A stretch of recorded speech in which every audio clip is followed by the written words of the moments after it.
Hi friends, welcome back to my YouTube channel. काफ़ी दिनों के बाद आज मैं लॉन्ग वीडियो रिकॉर्ड कर रही हूँ।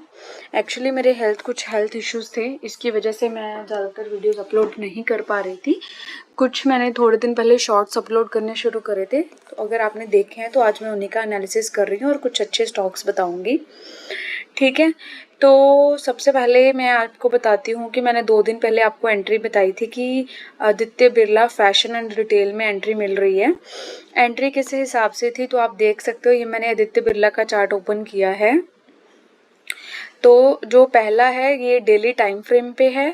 दूसरा यहाँ पे जो एक 20 मूविंग एवरेज मैंने लगाई थी, आप देख सकते हो 20 मूविंग एवरेज का सपोर्ट है, ये 20 मूविंग एवरेज है। ठीक है, 20 मूविंग एवरेज के बाद अगर आप ध्यान से देखो तो मैं आपको दिखाती हूँ कि ये जो कैंडल बनी थी, एक मिनट, ये जो कैंडल है ये वाली, ठीक है, ये 20 मूविंग एवरेज के, ये वाली ग्रीन कैंडल जो है ये 20 मूविंग एवरेज के ऊपर क्लोजिंग दी थी।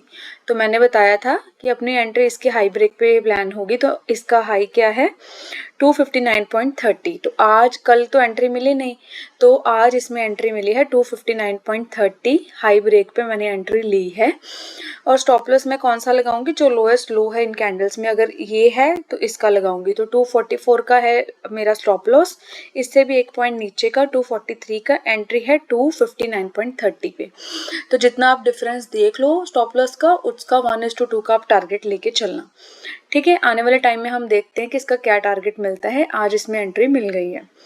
ठीक है, ये मैंने परसों बताया था। इसके बाद कल मैंने एक शॉर्ट वीडियो अपलोड की थी, उसमें मैंने बताया था कि हिंडाल्को में एंट्री मिल रही है डेली स्ट्रेटजी के हिसाब से। सेम ही था, जो था डेली टाइम फ्रेम था, उसके बाद राइजिंग वेज थी, जैसे ये ऊपर की तरफ है। ठीक है, 20 मूविंग एवरेज पे ग्रीन कैंडल का सपोर्ट था, ले रही थी सपोर्ट, हाई की ऊपर था, मतलब क्लोजिंग ऊपर थी 20 मूविंग एवरेज की, और इसके हाई ब्रेक पे एंट्री मिलती थी। तो आज आप देख सकते हो, अगर आज आप अपनी एंट्री ली होती इसके हाई ब्रेक पे, जैसे कि 636.15, तो आपको हाई मिल चुका होता 649.50 का। ऑलमोस्ट आपका 1:1 तो हो ही जाता आज।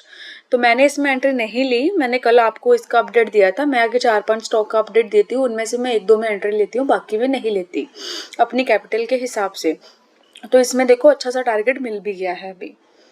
ठीक है, उसके बाद मैंने बताया था हॉल जो है उसमें एंट्री का सेम ही स्ट्रेटजी थी, सब सेम था। हाई ब्रेक पे एंट्री लेनी थी, तो हाई ये था मेरा 3937 का। तो ये जैसे ब्रेक हुआ तो आज आप देख सकते हो कितना अच्छा मूव मिला है, 4074 रुपये आ गया है। अगर आपने इसमें एंट्री ली होती तो आपका अच्छा खासा प्रॉफिट होता। जो भी स्टॉक्स मैं बताती हूँ आप अपना एनालिसिस खुद से किया करो, ठीक है, उसके बाद ही एंट्री लिया करो, रिस्क मैनेजमेंट करो, प्रॉफिट लॉस का देखो कितना लॉस आप बेयर कर सकते हो, मिनिमम से मिनिमम लॉस और मैक्सिमम प्रॉफिट करना शुरू करो। जो भी स्टॉक बताती हूँ सारे अच्छे वर्क नहीं करेंगे ऑब्वियसली, पर कुछ जो चलेंगे वो अच्छा ही वर्क करेंगे, और ये स्ट्रेटेजी अराउंड 70 से 80% अच्छा वर्क करती है। ठीक है, तो आप इसके बेसिस से आप एंट्री ले सकते हो। काफ़ी लोग पूछते हैं कि प्रॉफिटेबल ट्रेडर कैसे बने, तो मैंने अपनी लाइफ में, मतलब अपने ट्रेडिंग एक्सपीरियंस से मैंने देखा है कि अगर आप एक स्ट्रेटजी फॉलो करते हो ना, तो तभी आप सक्सेसफुल बनोगे। आप 10 लोगों का यूट्यूब चैनल देख रहे हो, 10 स्ट्रेटजी इंप्लीमेंट कर रहे हो, प्रैक्टिस किसी की नहीं कर रहे, रिस्क मैनेजमेंट नहीं कर रहे, तो आपका क्या हो रहा है, लॉस हो रहा है। तो बेटर है कि अपना क्या करो, एक ही स्ट्रेटजी यूज करो, उसी के बेसिस पे डेली एंट्री लो, एग्जिट लो, प्रॉफिट बुक करो, लॉस बुक करो, रूल्स बना लो स्ट्रिक्ट, और जर्नल मेंटेन करना शुरू कर दो, तो आप प्रॉफिटेबल ट्रेडर बन जाओगे। ठीक है, तो इसमें भी ऑलमोस्ट आपका टारगेट आने वाला होगा, आप देख सकते हो। इसके बाद आईसीआईसी का कल मैंने बताया था, सेम स्ट्रेटजी है, ग्रीन कैंडल का सपोर्ट था 20 मूविंग एवरेज पे, क्लोजिंग ऊपर थी, पर इसमें अभी एंट्री नहीं मिली, आज के दिन में एंट्री नहीं मिली। हाई था 1131 के आसपास का, 1130.65 है, तो 1131 मान के चलो, तो 1131 का हाई था, बट इसका हाई ब्रेक नहीं हुआ, एंट्री नहीं मिली। तो कल का हम वेट करेंगे एंट्री मिलती है या नहीं मिलती। ठीक है, आप इसमें भी अपनी एंट्री प्लान कर सकते हो। जो भारती एयरटेल है इसमें भी सेम स्ट्रेटजी के हिसाब से ही था, तो अभी भी राइजिंग मूविंग एवरेज है, तो ये आपका जो हाई था ये ब्रेक नहीं हुआ। अगर तो देखो 3 दिन में हाई ब्रेक नहीं होता तो हम उसको स्टॉक को छोड़ देते हैं। तो ये 13.10 के हिसाब से आप देख लो, हाई ब्रेक पे आपको एंट्री लेनी थी, तो अभी तक इसका हाई ब्रेक नहीं हुआ, ये भी आप अपनी वॉच लिस्ट में रख सकते हो। एक जो और स्टॉक मैंने आज एनालिसिस किया है वो है JP power. JP power daily time frame पे अच्छी खासी 20 मूविंग एवरेज का सपोर्ट ले रहा है और कैंडल की क्लोजिंग ग्रीन कैंडल बनी है और उसकी क्लोजिंग हाई मतलब क्लोजिंग जो है 20 मूविंग एवरेज के ऊपर है। हाई है 18.95 का और क्लोजिंग भी 18.95 की है।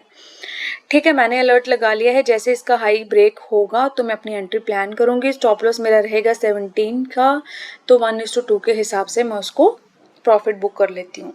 ठीक है, इस स्ट्रेटजी में मैं क्या करती हूँ, मैं ट्रेल करने की कोशिश करती हूँ, बट मेरा मैक्सिमम यही रहता है कि 1:2 लेके मैं अपना कैपिटल विद प्रॉफिट निकल जाऊँ।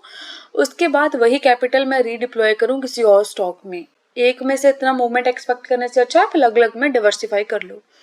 ठीक है, कुछ भी डाउट हो स्ट्रेटजी में, कुछ भी डाउट हो स्टॉक में, कुछ भी प्रॉब्लम हो आप कमेंट कर सकते हो। ठीक है, कुछ भी इन्फॉर्मेशन चाहिए आप कमेंट करो, मैं आपको रिप्लाई करने की कोशिश करूँगी।